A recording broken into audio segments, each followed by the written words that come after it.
Welcome to this explainer. Okay, today we are going to be historical detectives. We're investigating a massive, frankly mind-bending puzzle, the paradoxical fall and then the complete rebirth of the ancient Silk Road.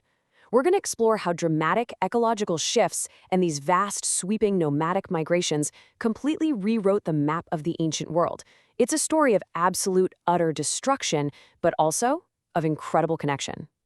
Let's actually start this whole thing off with the famous traveler Ibn Battuta. Around the year 1333, he was traveling through Central Asia. Now, he was fully expecting to see these opulent, bustling cities he'd heard so many legends about, right? But what he actually found was completely unexpected. He arrived at these once jeweled cities, places like Bukhara and Samarkand, only to find this haunting, melancholy wasteland. I mean, legendary walls were just torn down to the rubble. Grand mosques had crumbled. The streets were completely empty and overgrown with weeds. Just total devastation. So, this massive scene of the crime leads us to our central mystery for today. We really have to ask ourselves, how on earth did an empire that lived in felt tents manage to completely wipe out the most heavily fortified, stone-walled cities of the ancient world? Like, seriously, what made them so unstoppable? Well, the heart of this mystery really boils down to a stark contrast between two completely different ways of being human. On one hand, you've got your settled agricultural societies. These guys are anchored by mud brick and stone, relying on huge grain silos and complex written laws. But on the other side, you have the steppe nomads. Their entire civilization was built on perpetual movement. They lived in highly mobile felt tents, survived strictly on what their herd animals provided, and relied on incredibly binding, purely verbal agreements to govern their entire lives. Night and day, right? To truly figure out their motive and their means, we absolutely have to look at the environment that forged them. Welcome to the Eurasian Steppe. It's this massive, dry grassland corridor covering roughly 7% of the Earth's entire land surface. But the real kicker here is the climate. You've got freezing air flowing straight down from the Arctic Ocean, bringing brutal winds and basically no rainfall. That means no trees can grow.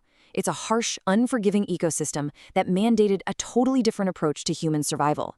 And, spoiler alert, it eventually drove them to look outward, eyeing the immense wealth of the Silk Road. You know, it's honestly incredible that nomadic families didn't just survive in this brutal climate, they actually thrived. How? By strictly leveraging seasonal grazing cycles. It was a perfectly tuned system. During the really short, wet summers, they'd move their massive herds of horses and livestock out onto the wide-open green plains. But the second those freezing Siberian winds rolled in, they retreated to sheltered mountain valleys, where the grass was safely preserved under the snow. Their whole life was this constant, brilliantly calculated migration. Now, out in this vast wilderness, being alone literally meant certain death. Because of that, strong social structures were absolutely critical. Enter the concept of onda. This wasn't just friendship, it was a chosen, sacred bond of blood brotherhood that united individuals entirely outside of their traditional family lines. And it was this exact social innovation that allowed a brilliant young leader named Temujin, who you probably know as Genghis Khan, to completely bypass centuries of fractured, bitter tribal politics. He used onda to unite the entire steppe into one incredibly loyal brotherhood. So, let's talk about the means of their expansion, because this really builds into a war machine unlike anything the world had ever seen. Genghis Khan fundamentally rewired their society. He tossed out those messy, unpredictable clan loyalties and replaced them with a strict decimal military organization. We're talking tightly knit squads of 10, scaling all the way up to massive units of 10,000. Then they took native steppe tech, like the stirrup, which gave riders just unbelievable control, and ruthlessly combined it with foreign innovations. They integrated Chinese siege engineering and gunpowder lances to create this lightning-fast, terrifying hybrid army. But their real game-changer, the absolute centerpiece of their arsenal, was the weapon they fired right from the saddle, the composite bow. This thing was a masterpiece of engineering. Carefully crafted from a core of wood, antelope horn, and sinew glued together, it had immense elasticity. Get this, it could fire an arrow an astonishing 300 meters. 300! That outranged even the legendary English longbow. And yet, it was compact enough to be drawn rapidly while galloping full speed on a horse. It literally made the steppe archer the deadliest single combatant on the planet. But here's the thing, they didn't just rely on brute force and cool weapons. They were masters of chilling psychological warfare. To secure the rapid surrender of these massive walled cities, they would systematically devastate the surrounding countryside. This effectively weaponized refugees. They would drive thousands of starving people straight toward the walled cities, which caused the fortress's food stores to just vanish overnight. And if that wasn't enough, they'd force captive peasants to fill in the defensive moats and dismantle their own city's walls, all while the city guards had to watch helplessly from above. Just brutal. This combination of tactical mobility, devastating engineering, and pure psychological terror fueled an expansion that is, well, it's almost hard to comprehend. In mere decades, they toppled the major empires across Eurasia. I'm talking the Jin dynasty in China, the opulent Khwarezmian Empire, all the way over to the destruction of Kiev in Europe and the tragic fall of the Abbasid Caliphate in Baghdad.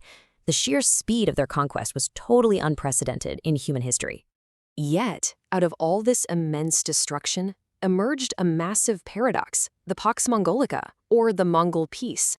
The very same fierce conquerors who literally tore down the ancient world suddenly transitioned into highly effective administrators. For the first time in history, the vast, scattered regions of Eurasia were connected under a single, unified economic and social administration. The Silk Road, which had been broken up by feuding kingdoms for centuries, was suddenly wide open, completely unified, and incredibly safe to travel. To really wrap our heads around the staggering scale of this new governance, we just need to look at their infrastructure. To manage this gigantic territory, they built an intricate, continent-spanning postal and supply system called the JAM. They actually maintained over 300,000 horses at relay stations spread across the empire purely for the use of imperial messengers. 300,000? It was a mind-blowing piece of public infrastructure that completely revolutionized global communication and logistics. And beyond just the physical infrastructure, their policies completely transformed social systems. They instituted a level of religious tolerance that was just unheard of at the time. In their capital city of Karakoram, you had Christian, Muslim, and Buddhist scholars literally sitting together, freely debating theology. They also promoted people based on strict meritocracy, elevating foreign engineers based on their actual skills rather than who their parents were.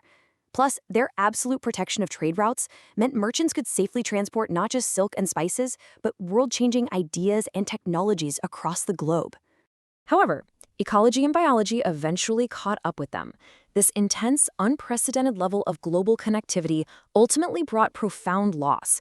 The revitalized, hyper-efficient Silk Road that made the Mongol Empire so incredibly wealthy, well, it also became the deadly conduit that accelerated the spread of the plague. The Black Death swept right along these exact same trade routes, decimating populations everywhere and severely fracturing their unified, world-spanning administration. But despite the empire's inevitable collapse, their administration left a permanent mark on the world, especially in Europe. See, because Western Europe was largely spared the physical destruction of the initial Mongol conquests, they ended up reaping incredible benefits. It's one of history's wildest twists. Through these newly opened trade routes, Europe received Eastern innovations like Chinese printing technology, the magnetic compass, and gunpowder. Not to mention, Marco Polo's writings about the Mongol courts became an absolute sensation. His books directly inspired future navigators like Christopher Columbus, effectively laying the groundwork for the modern Western world. Which leaves us with one final, pretty provocative thought to ponder today. When Ibn Battuta wandered through those melancholy ruins of Samarkand, he thought he was looking at the end of an era. But we have to ask, did the violent destruction of those ancient Silk Road cities inadvertently spark the age of discovery? It's a fascinating paradox, really, that the terrifying empire of the felt tents might actually have been the crucible that forged the modern, connected world as we know it today. Thanks for joining me on this explainer. Keep questioning the past.